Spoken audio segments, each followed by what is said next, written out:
आज की इस वीडियो में मैथ के कुछ इंपॉर्टेंट क्वेश्चन बताऊंगा और इन क्वेश्चनों को सॉल्व करने के लिए मैं आपको सबसे आसान तरीका बताऊंगा। चलिए अब शुरू करते हैं। चलिए क्वेश्चन में पहला देखा जाए, इसमें क्या दिया गया है, 1 गुणे 2 गुणे इस तरह से डॉट डॉट कितना, ये 80 में शून्यों की संख्या क्या होगी, हमसे ये पूछा गया। इस क्वेश्चन का मतलब ये, अगर इन सभी संख्याओं का आपस में गुणा किया जाए तो लास्ट में कुल कितने शून्य मिलेंगे, हमसे ये पूछा गया है। ठीक है, तो शून्यों की संख्या पता करने के लिए मैं आपको सबसे आसान तरीका बता रहा हूँ।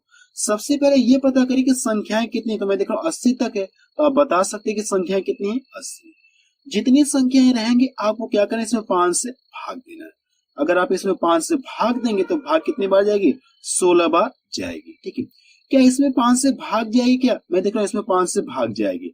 जब तक भाग जाएगी तब तक आपको क्या करना, भाग देते रहना। इसमें क्या करिए, फिर 5 से भाग देंगे। अगर आप इसमें 5 से भाग देंगे तो भाग कितने बार जाएगी, 5 3 15। क्या 3 में 5 से भाग जाएगी, क्या नहीं जाएगी, नहीं जाएगी तो आप क्या करें, इसको इसी तरह से छोड़ दें। अर्थात आप बता सकते हैं कि अगर इन सभी संख्याओं का आपस में गुणा करेंगे तो लास्ट में कुल कितनी बार शून्य मिलेंगे, 16 3 कितना हो गया, 19। कितनी बार कुल शून्य मिलेंगे, 19 बार शून्य मिलेंगे। ये आपका क्या आ गया, आंसर आ गया। तो देखिए कौन सा उसका मैच कर रहा है, तो बी ऑप्शन किसका मैच कर रहा है। नेक्स्ट क्वेश्चन देखा जाए, क्वेश्चन नंबर सेकंड देखा जाए, इसमें क्या दिया गया है। अब यहाँ पे देखिए कितना तक दे दिया है, 100 तक दे दिया है कि गुणनफल में शून्यों की संख्या कितने की, आपसे ये पूछा गया है। तो सबसे पहले ये पता करें संख्याएं कितनी है, 100 तक है। तो करना क्या, आपको 100 में कितने से भाग देना है, 5 से भाग देना है। अगर आप 5 से भाग दें तो 5 दूना 10। क्या इसमें 5 से भाग जाएगी, क्या जाएगी, तो इसमें क्या करें, 5 से फिर भाग देंगे। अगर आप इसमें 5 से भाग देंगे तो भाग कितनी बार जाएगी, 5 चौक को 20 हो गया। अर्थात आप बता सकते हैं जब इन सभी संख्याओं को आपस में गुणा करेंगे तो लास्ट में कितनी बार शून्य मिलेंगे, जाएंगे आपको 24 बार शून्य मिलेंगे। आपका ये क्या गया, आंसर है। कितनी बार शून्य मिल जाएगा, 24 बार शून्य मिलेगा। तो बी ऑप्शन किसका मैच करेगा। नेक्स्ट क्वेश्चन देखा जाए, क्वेश्चन नंबर 3 देखा जाए, इसमें क्या दिया गया है। अब यहाँ पे देखिए क्या दिया, 1 का स्क्वायर, 2 का स्क्वायर, 3 का स्क्वायर, इस तरह से डॉट डॉट कितना, 100 के स्क्वायर की गुणनफल में शून्यों की संख्या कितना की, आपसे ये पूछा है। ठीक है, अगर आप इसे प्रसार करेंगे, प्रसार करके जब गुणा करेंगे तो इस तरह से आपको बहुत समय लग जाएगा। ठीक है, अगर ये दिखा है तो ये आपको कुछ पीछे वाले तरह के क्वेश्चन दिख रहा है। ठीक है, जो मैंने आपको पीछे क्वेश्चन सॉल्व कराया सेम उसी तरह से दिख रहा है। अगर ये पावर न रहे तो सेम उसी तरह से आपको करना है कि एक पल के लिए आप पावर भूल जाइए, यहाँ से क्या पावर आपको क्या करिए, हटा दिए। पावर क्या करना, अगर हटा दिया है तो सेम पीछे वाला क्वेश्चन। तो पीछे वाले क्वेश्चन कितने शून्य मिले थे, 24 शून्य मिले थे। कितना शून्य मिला था, 24 शून्य मिला था। अब आपको ये देखना कि पावर कितना, 2 लगा है ना, करना है क्या, इसमें 2 से आप गुणा कर लीजिए। तो 24 दूना कितना हो गया, 48 हो गया। ठीक है, अर्थात आप बता सकते हैं अगर आप इस सभी को प्रसार करके जब गुणनफल करेंगे तो लास्ट में कितनी बार शून्य मिल जाएगा, 48 बार शून्य मिलेगा। ठीक है, ये आपकी आसान ट्रिक है, सबसे आसान ट्रिक है। ठीक है, अगर ये पावर 3 रहती तो इसमें कितने से गुणा करते हैं लोग, तब 3 से गुणा करते, 2 की बजाय कितने से करते, 3 से गुणा करते। ठीक है, तो देखिए कौन सा मैच कर रहा है, तो बी ऑप्शन किसका मैच कर रहा है। नेक्स्ट क्वेश्चन देखा जाए, क्वेश्चन नंबर 4 देखा जाए, इसमें क्या दिया गया है। अगर इन सभी संख्याओं का आपस में गुणनफल किया जाए तो लास्ट में यानी इकाई अंक क्या होगा, आपसे ये पूछा गया। अगर इन सभी संख्याओं का जब गुणा करेंगे तो एक बहुत बड़ी संख्या मिलेगी आपको। तो पूछा क्या, इकाई अंक पूछा, मतलब क्या बताना, आपको लास्ट वाला अंक बताना है। ठीक है, तो इकाई अंक पता करने के लिए मैं आपको सबसे आसान तरीका बता रहा हूँ। ठीक है, अगर ये इकाई अंक पूछे तो करना है कि सभी का इकाई इकाई लेके आपस में गुणा कर लीजिए। ठीक है, क्या करना है, सभी का इकाई इकाई अंक लेकर के गुणा कर लीजिए। अगर इसको यहाँ से गुणा कर दो तो 9 त्रिका कितना हो गया, 27 हो गया। ठीक है, अब आपको पूरा नहीं गुणा करना है, केवल आपको इकाई अंक से मतलब आपको इकाई अंक मिल गया। इससे पहले क्या संख्या है, आपको उससे कुछ लेना देना नहीं है। अब करने के इसका इसमें गुणा कर लीजिए। अगर इसमें गुणा कर लेंगे तो 7 8 56 हो गया। ठीक है, इससे पहले क्या संख्या है, आपको उससे कुछ लेना देना नहीं है। इसका गुणा इसमें कर लेंगे, कितना हो गया, 5 6 30। तो यहाँ से क्या मिल गया, आपको 0 मिल गया। आपको ये पता है कि अगर आप 0 से किसी संख्या में गुणा करते हैं तो आपको क्या मिलेगा, 0 ही मिलेगा। अगर इसका इसमें गुणा कर लेंगे तो लास्ट में कितना मिल जाएगा, 0 मिल जाएगा। ठीक है, अर्थात आप बता सकते हैं कि जब इन सभी संख्याओं का आपस में गुणा करेंगे तो लास्ट में यानी इकाई के स्थान पे क्या मिल जाएगा, आपको 0 मिलेगा। ये इसका आंसर आ गया। तो देखिए कौन सा उसका मैच कर रहा है, तो पहला ऑप्शन किसका मैच कर रहा है। ठीक है, आप क्या करें, इकाई के इस तरह से निकालेंगे, सभी का लास्ट लास्ट लेके गुणा कर ले, आपको क्या देगा, आंसर आ जाएगा। नेक्स्ट क्वेश्चन देखा जाए, क्वेश्चन नंबर 5 देखा जाए, इसमें क्या दिया गया है। संख्या 22 की पावर 23 में इकाई का अंक कितना होगा, हमसे ये पूछा गया। अगर आप इससे प्रसार करके जब गुणा करेंगे तो इस तरह से आपको बहुत समय लगेगा, ठीक है। इकाइयों अगर उस तरह से पता करेंगे तो आपको बहुत समय लगेगा। तो कैसे पता करेंगे, मैं आपको तरीका बता रहा हूँ। जब भी ये पावर क्या 4 से अधिक हो, ये पावर क्या हो 4 से अधिक हो, तो इसे छोटे रूप में कन्वर्ट करने के लिए क्या करना, आपको पावर छोटे रूप में कन्वर्ट करने के लिए 4 से आपको भाग देना। इसमें क्या करना, 4 से भाग देना। अगर आप इसमें भाग देंगे तो 4 पचे 20, कितना शेष बच गया, 3 शेष बच गए। जो भी शेष बचेगा करने के इस संख्या क्या करना, आपको पावर कर लेना है, ठीक है। तो यहाँ से क्या करना, आपको 22 की पावर कितना हो जाएगी, 3 शेष बचा है, तो ये पावर के रूप में हो गया, ठीक है। अब आप इसे प्रसार कर सकते हैं। आप इसे क्या कर सकते हैं, 22 गुणे 22 गुणे 3 बार लिख सकते हैं, या आपको केवल इकाई अंक से मतलब क्या कर सकते हैं, इसका इकाई अंक ही ले लीजिए, ठीक है। अगर आपको इकाई अंक से मतलब इसका क्या करिए, केवल इकाई अंक ले लीजिए। यहाँ से क्या कर सकते हैं, 2 गुणे कितनी बार लिखना पड़ेगा, मुझे 3 बार लिखना पड़ेगा। या गुणे इस तरह भी लिख सकते हैं, 22 गुणे 3 बार लिख सकते हैं, या सिर्फ 2 गुणे लिख सकते हैं। तो 2 गुणे 2। अगर इन सभी का आपस में गुणा करें तो 8 मिल गया, ठीक है, यानी 8 मिल गया। अर्थात आप बता सकते हैं जब इन सभी संख्याओं को प्रसार करेंगे, प्रसार करके जब गुणा करेंगे तो लास्ट में इकाई के स्थान पे क्या मिलेगा, आपको 8 मिल गया। ये आपका क्या गया, आंसर आ गया। तो देखिए कौन सा उसका मैच कर रहा है, तो डी ऑप्शन किसका मैच कर रहा है। नेक्स्ट क्वेश्चन देखा जाए, क्वेश्चन नंबर 7 देखा जाए, इसमें क्या दिया गया। अब देखिए यहाँ पे इसकी पावर इतना दे दिया, और इसकी पावर इतना दे दिया, और इसकी पावर इतना में इकाई अंक कितना होगा, हमसे ये पूछा गया, ठीक है। अगर आप इसे प्रसार करें तो आपको बहुत समय लग जाएगा, ठीक है। एक पॉइंट मैं आपको नोट में बताना चाहता हूँ, जो और फास्ट कर सकते हैं, जिससे क्या कर सकते हैं, और फास्ट आप कर सकते हैं। अगर किसी भी संख्या के इकाई अंक के स्थान पे 0, 1, 5, 6 यानी इन चारों में से कोई भी अंक दिख रहा है, मैंने क्या बताया आपको, अगर किसी भी संख्या के इकाई अंक के स्थान पे इन चारों में से कोई दिख रहा है तो उसका इकाई अंक कभी भी कोई चेंज नहीं होगा। अर्थात कहने का मतलब ये कि उसके इकाई अंक में कोई परिवर्तन नहीं होगा, ठीक है। अगर आप प्रूफ के लिए करना चाहते तो यहाँ से देख सकते हैं। अब यहाँ देखिए 10 मैंने ले लिया, इकाई अंक कितना है, 0 आपको दिख रहा है नहीं। अब इसकी पावर चाहे जितने भी कर लूं, इसकी पावर चाहे जितने भी कर लूं, तो मुझे लास्ट में क्या मिलेगा, 0 ही मिलेगा, ठीक है। लास्ट में क्या मिल जाएगा, 0 ही मिलेगा। अगर ये 5 देखा जाए तो 5 की पावर में कितना कर दूं, 2 कर दूं, तो यहाँ से लास्ट में कितना मिल गया, 5 मिल गया। क्या इसके इकाई में कोई परिवर्तन हुआ, क्या नहीं हुआ, ठीक है। तो ये कहने का मतलब मेरा यही है, अगर किसी भी संख्या की इकाई के स्थान पे 0, 1, 5, 6 आप बता सकते हैं, उसका सिर्फ देख के इसका आंसर बता सकते हैं, इसका इकाई कितना आएगा, यही है, चेंज नहीं। तो यहाँ देखिए किसी में दिख रहा है क्या, यहाँ देखिए इसका 1 दिख रहा है, इसका इकाई कितना मिलेगा, आपको 1 मिलेगा।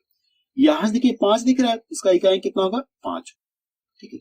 इसका इकाई कितना होगा, 5 होगा। यहाँ देखिए चारों में से कोई मैच नहीं करा। अगर मैच नहीं करा तो आपको क्या करना, पता करना होगा। पता करने के लिए क्या करें, इसमें 4 से आप भाग देंगे। अगर आप 4 से भाग दें, 4 चौक को 16 हो गया, 4 चौक को 16, एक इधर गया तो 4 चौक को 16, 3 बच गया, और इधर कितना 33 हो गया, तो 4 बटे 32, कितना शेष बच गया, 1 शेष बच गया। तो जो शेष बचता है फिर करते हैं कि हम इस संख्या की पावर कर लेते हैं, इस पूरे की पावर कर लीजिए, या आप सिर्फ किसका पावर कर लीजिए, 4 की पावर 1 कर दीजिए, ठीक है। आप क्या कर सकते हैं, पूरी संख्या की पावर 1 लिख सकते हैं, या सिर्फ क्या कर सकते हैं, अगर आपको इकाई अंक से मतलब है तो सिर्फ क्या कर सकते हैं, 4 की पावर 1 लिख सकते हैं, कोई फर्क नहीं, ठीक है। अब करने की इस सभी का आपस में गुणा कर लीजिए। अगर इन सभी का गुणा कर लेंगे तो 4 25 20 हो गया, यानी 0 मिल गया। 0 के इसमें गुणा कर कोई फर्क होगा नहीं। अर्थात कहने का मतलब ये है कि अगर हम इन सभी संख्याओं को प्रसार करके जब गुणा करें तो लास्ट में कितना मिला आपको, इकाई के स्थान पे कितना मिला आपको, 0 मिला। तो देखिए कौन सा मैच करा, तो पहला ऑप्शन किसका मैच करा है, ठीक है। नेक्स्ट क्वेश्चन देखा जाए, क्वेश्चन 8 देखा जाए, इसमें क्या दिया गया। अब यहाँ पे देखिए क्या दिया, 0.123 के ऊपर क्या कर दिया, बार कर दिया, यानी किसके बराबर है, आपसे ये पूछे। इस क्वेश्चन का मतलब ये, अगर आप इसे सॉल्व करेंगे तो इसका मान किसके बराबर हो, आपको ये बताना है, ठीक है। तो कैसे सॉल्व करिए, मैं आपको तरीका बता रहा हूँ। सबसे पहले क्या करना, आपको ये संख्या लिखना होगा, ये संख्या क्या करना, आपको लिखना होगा 1 2 3।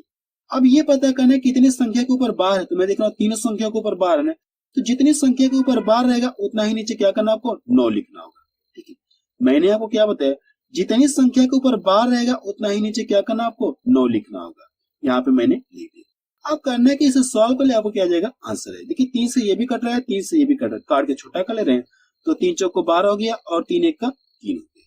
इसको 3 से काट दें, 3 3 का 9, 3 3 का 9, 3 3 का 9। अर्थात आप बता सकते हैं अगर आप इसे सॉल्व करेंगे तो इसका मान कितना आएगा, इतने के बराबर। तो देखिए कौन सा उसका मैच कर रहा है, तो बी ऑप्शन किसका मैच कर रहा है। नेक्स्ट क्वेश्चन देखा जाए, क्वेश्चन नंबर 9 देखा जाए, इसमें क्या दिया गया है। .11 के ऊपर बार है प्लस 0.22 के ऊपर बार है इंटू 9 किसके बराबर है, आपसे ये पूछेगा। अर्थात इसको सॉल्व करने पे इसका मान किसके बराबर होगा आपको यही बताना है। तो कैसे सॉल्व करेंगे मैं आपको तरीका बता रहा हूँ, ठीक है। सबसे पहले क्या करना होगा, ये देखिए क्या है, .11 के ऊपर क्या है, बार है। तो सबसे पहले आपको ये संख्या लिखना होगा, यहाँ से क्या 11 आपको लिखना। अब ये देखिए कितनी संख्या के ऊपर बार है, दो संख्या के ऊपर बार है। तो जितनी संख्या के ऊपर बार रहेगा उतना ही नीचे आपको क्या करना, 9 लिखना होगा। अब यहाँ से प्लस का सिंबल है, आप यहाँ से प्लस लिख लीजिए। यहाँ से कितना आ जाइए 22 हो गया, दो संख्या के ऊपर बार है, नीचे कितना उतना ही बार 9 लिखना होगा आपको ये ब्रैकेट, और इंटू कितना ये 9। अब करने के इन दोनों को जोड़ना है। अब यहाँ तक इन दोनों को जोड़ना है, क्या दोनों के हर समान है क्या, अगर हर समान रहते हैं अंश आपस में क्या होते हैं, जुड़ जाते हैं। अगर हर समान रहते हैं तो क्या होते हैं, अंश आपस में जुड़ जाते हैं। इनका एलसीएम यही आएगा, अंश क्या होंगे आपस में जुड़ जाएंगे। यहाँ से कितना हो गया 33। अब यहाँ से इंटू 9। अब कि ये 33 से ये कट जाएगा, कितनी बार में कट जाएगा, 3 बार में ये पूरा पूरा कट जाएगा। और 3 से ये कितनी बार में कट जाएगा, 9, 3 बार में कट जाएगा। यहाँ से कितना आ गया 3 3 का 9। अर्थात आप बता सकते हैं कि अगर आप इसे सॉल्व करेंगे तो इसका मान किसके बराबर होगा, 3 के बराबर होगा। तो देखिए कौन सा इसका मैच कर रहा है, तो पहला ऑप्शन किसका मैच कर रहा है। नेक्स्ट क्वेश्चन देखा जाए, क्वेश्चन नंबर 10 देखा जाए, इसमें क्या दिया गया है, संख्या में 3 के स्थानीय मान तथा अंकित मान में अंतर है, आपसे ये पूछा गया, ठीक है। इसमें क्या पूछा है, 3 के स्थानीय मान और क्या पूछा अंकित मान। अंकित मान कहें या जाति मान कहें दोनों सेम है, अंकित मान या जाति मान दोनों सेम है। अगर आप इसका यहाँ से जाति मान निकालेंगे तो यहाँ से क्या हो जाएगा, सबसे पहले हम लोग स्थानीय मान निकालते हैं। सबसे पहले क्या करते हैं, स्थानीय मान निकालते हैं, ठीक है। अगर आप इसका स्थानीय मान निकालेंगे तो सबसे पहले 3 आप यहाँ से लिखेंगे, 3 आपने लिख लिया। अब ये चेक करना है कि इसके आगे कितने अंक हैं, 1 2 अंक है। तो जितने अंक रहेंगे उतना ही क्या करें, इसके आगे आपको 0 लगा देना है, ठीक है। जितने अंक रहेंगे उसके आगे क्या करें, इसके आगे उतने ही अंक आपको लिख देना है कि इसका क्या आ गया, स्थानीय मान आ गया। अब क्या करना, आपको अंकित मान निकालना है या जाति मान निकालना है। अंकित मान क्या है या जाति मान, ये क्या करता है, जाति मान स्वयं को इंडिकेट करता है। तो 3 का जाति मान कितना होगा, 3 ही होगा, यानी स्वयं को ये इंडिकेट करता है। अब पूछा क्या, दोनों का अंतर पूछा, स्थानीय मान और अंकित मान का क्या पूछा, अंतर पूछा है। इन दोनों को घटा लीजिए, आपको क्या आ जाएगा आंसर। अगर इसको यहाँ से घटा लूं तो कितना मिल गया, 297, ये आपका क्या गया आंसर आ गया। तो देखिए कौन सा इसका मैच कर रहा है, 297। तो बी ऑप्शन किसका मैच कर रहा है।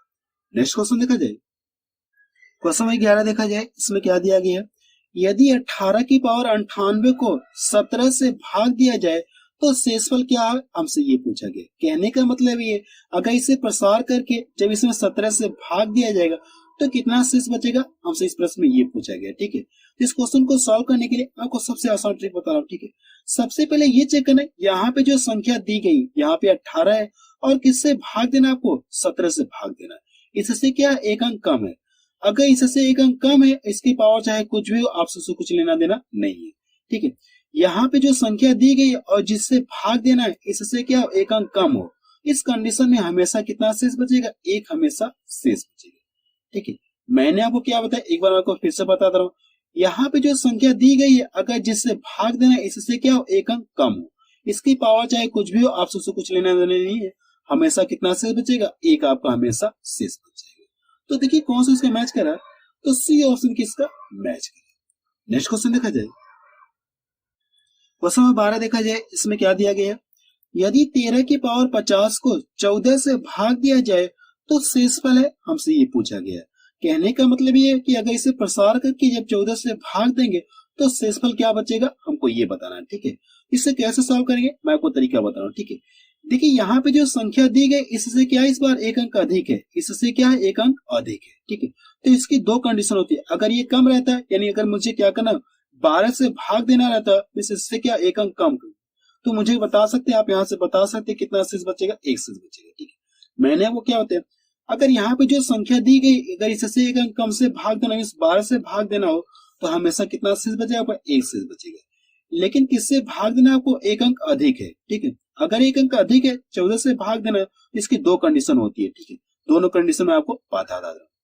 अगर पावर क्या हो, सम हो, अगर पावर सम हो उस कंडीशन में हमेशा कितना शेष बचेगा, एक शेष बचेगा, ठीक है। मैंने क्या बताया आपको, अगर पावर सम हो तो हमेशा कितना शेष बचेगा, एक शेष बचेगा। अगर पावर यहाँ पे क्या रहे, विषम हो जाए, अगर यहाँ पे पावर क्या हो जाए, विषम हो जाए, तो हमेशा कितना शेषफल बचेगा आपको, यहाँ पे जो संख्या दी रहेगी हमेशा आपका यही शेषफल बच जाएगा। ये शेषफल कितना बच जाएगा, 13 बच जाएगा। ठीक है, एक बार मैं आपको फिर से बता दूं कि मैंने आपको क्या बताया इसमें। मैंने आपको यही बताया, अगर करना है कि यहाँ पे 13 की पावर 50 से 14 से भाग देना, जिससे भाग देना इससे क्या एक अंक अधिक है। अगर एक अंक अधिक है तो करना है कि आपको दो कंडीशन बनती है। अगर पावर को हम लोग चेक करते हैं, अगर पावर सम रहेगी तो हमेशा कितना शेष बचेगा, आपका एक शेष बचेगा। अगर पावर विषम रहेगी तो कितना हमेशा शेष बचेगा, यानी हमेशा कहने का मतलब ये कि यहाँ पे जो संख्या दी रहेगी यही हमेशा आपका शेष बचेगा। ठीक है, तो यहाँ पे पावर कितना सम है, इस कंडीशन में जब भाग देंगे तो शेष कितना बचेगा, आपका एक शेष बचेगा। तो सी ऑप्शन किसका मैच कर रहा है। मैं आपको ये बता देना चाहता हूँ, इस टॉपिक में मेरी एक अलग से वीडियो बनी है, स्पेशल जो इसी टॉपिक पर बनी है। उस वीडियो की लिंक आपको डिस्क्रिप्शन में दे दूंगा, वहां से आपका पूरी तरह से क्लियर हो जाएगा। तो आपसे रिक्वेस्ट है कि आप उस वीडियो को एक बार जरूर से देख लें, ताकि आपको पूरी तरह से ये क्लियर हो जाए। नेक्स्ट क्वेश्चन देखा जाए, क्वेश्चन नंबर 13 देखा जाए, इसमें क्या दिया गया, जब 4 की पावर 96 को 6 से विभाजित किया जाता है तो शेषफल प्राप्त होता है, हमसे ये पूछा गया। ठीक है, इस बार देखिए कंडीशन क्या है, इससे एक अंक न तो कम है और न तो इससे एक अधिक है। इस बार कंडीशन क्या है, यहाँ जिससे भाग देना है, न तो इससे एक अंक अधिक है और न ही इससे एक कम है। तो इसको कैसे भाग देंगे मैं आपको तरीका बता रहा हूँ। ठीक है, अब आपको ये चेक करना है कि अगर ये पावर क्या है, यहाँ पे देखिए पावर सम है ना, अगर पावर सम है इसे छोटे रूप में कन्वर्ट करने के लिए क्या करना, आपको पावर को 2 या 4 के रूप में आपको बना लेना है। ठीक है, बस इसे छोटे रूप में कन्वर्ट करने के लिए अगर पावर सम है इसे क्या करना, 2 या 4 के रूप में आपको कन्वर्ट कर लेना है। अगर पावर विषम रहती तो क्या करते आप, इसे छोटे रूप में कन्वर्ट करने के लिए तब कितना कर लेते आप, पावर को क्या करते 1 या 3 के रूप में बना लेते। सम की कंडीशन में आपकी ये हो जाएगी और आपकी ये विषम की कंडीशन हुई। तो यहाँ पे पावर क्या दिया, सम दिया है, तो इसे छोटे रूप में कन्वर्ट करने के लिए क्या करें, पावर हम लोग कितना कर ले, 2 कर ले। तो 4 की पावर 2 में क्या करना, मुझे कितने से भाग देना है, 6 से भाग देना। अगर आप इससे प्रसार करेंगे तो कितना हो जाएगा, 4 चौक को 16 हो गया। 16 में क्या करना, मुझे 6 से भाग देना है। अगर इसे इसमें भाग दो तो 6 दूना 12, बचा कितना, 4 शेष बच गया। कितना शेष बच गया, 4 शेष बच गया। आपका ये क्या गया, आंसर आ गया। तो देखिए कौन सा उसके मैच कर रहा है, तो बी ऑप्शन किसका मैच कर रहा है। नेक्स्ट क्वेश्चन देखा जाए, क्वेश्चन 14 देखा जाए, इसमें क्या दिया गया, 3 की पावर 98 को 5 से भाग देने पर शेषफल प्राप्त होगा, आपको ये बताना है। ठीक है, आप इस क्वेश्चन को सॉल्व करके बताइए कि इसका आंसर कितना आ रहा है। ठीक है, आपको क्या करना है, इस क्वेश्चन को सॉल्व करके बताना कि इसका आंसर कितना आएगा। यहाँ पे पावर देखिए क्या सम है, तो छोटे रूप में कन्वर्ट करने के लिए पावर को क्या करना, आपको 2 या 4 आपको बना लेना है। ठीक है, 3 में क्या करना, आपको 5 से भाग देना है, यहाँ से पावर को आपको चेक करना। अगर पावर सम है तो इसे छोटे रूप में कन्वर्ट करने के लिए पावर क्या करना, 2 या 4 के रूप में आपको ले लेना है। तो आप इस क्वेश्चन को सॉल्व करके बताइए इसका आंसर कितना आ रहा है।